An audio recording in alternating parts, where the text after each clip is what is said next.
నెల్లూరు చెరువు గత 5 ఏళ్లుగా యథేచ్ఛగా ఆక్రమణలకు గురవుతోంది. వీటిలో ఇళ్ల నిర్మాణాలు చేస్తున్నారు. ఇరిగేషన్ కాలువలు సైతం ఆక్రమించి బహుళ అంతస్తుల భవనాలు కట్టారు.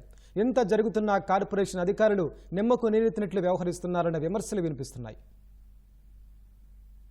నెల్లూరు నగరంలో పెన్నా నది ఒకవైపు ఉంటే మరోవైపు 10 కిలోమీటర్ల పొడవున చెరువు విస్తరించి ఉంది. 100 ఏళ్ల క్రితం సింహపురిలో నీటి సమస్య రాకుండా చెరువును నిర్మించారు. నెల్లూరు కార్పొరేషన్లో స్థలాల విలువ పెరగడంతో 3,500 ఎకరాల్లో ఉన్న చెరువు కాస్త ఆక్రమణలకు గురైంది.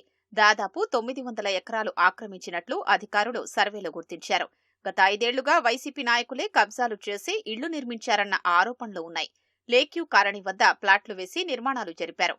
అంకడం 3 లక్షల రూపాయలకు పైగా విక్రయించారు. మహేశ్వరనగర్, పరమేశ్వరనగర్, ఇరుకడల పరమేశ్వరి ఆలయం, కుద్దూష్ నగర్ ప్రాంతాల వరకు అనేక నిర్మాణాలు చేశారు.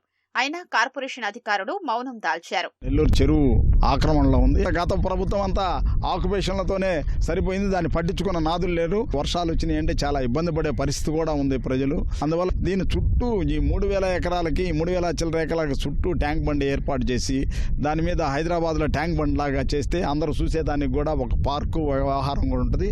ఈ 5 ఏళ్ళు కూడా ఈ చెరువును కూడా మొత్తం పూడికి తీయాల్సి మొత్తం చెరువు అంతా మొత్తం పూడిపోయింది. ఈ ట్యాంక్ బండికి వేరే దగ్గర నుంచి తీసుకొని రావాల్సిన అవసరం కూడా లేదు.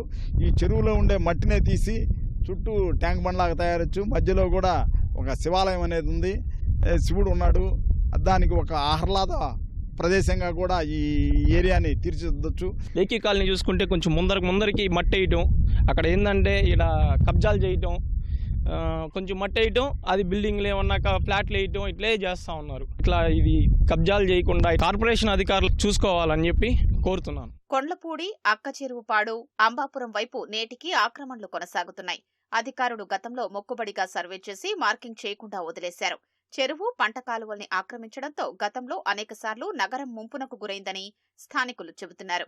ఇప్పటికైనా కార్పొరేషన్ అధికారులు చర్యలు తీసుకుని చెరువును కాపాడాలని కోరుతున్నారు.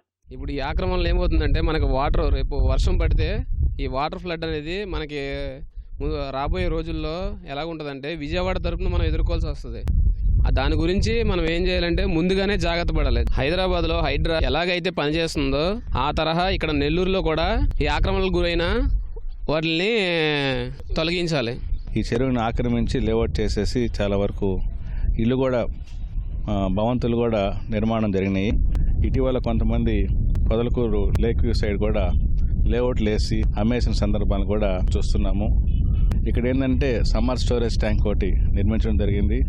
దీనివల్ల భవిష్యత్తులో నెల్లూరుకి నగరానికి మంచినీటికి ఇబ్బంది ఉండకుండా ఉండాలంటే ఉద్దేశంతో ఈ సమ్మర్ స్టోరేజ్ ట్యాంక్ని నిర్మించడం జరిగింది. కానీ చెరువు కానీ ఆక్రమణకు గురి అవుతూ వస్తే ఆ సమ్మర్ స్టోరేజ్ ట్యాంక్ యొక్క ఎందుకు మనం దాన్ని ఏర్పాటు చేశామన్నటువంటి ఆలోచన కూడా మనకు పనికి రాకుండా పోయేటువంటి పరిస్థితి వస్తుంది.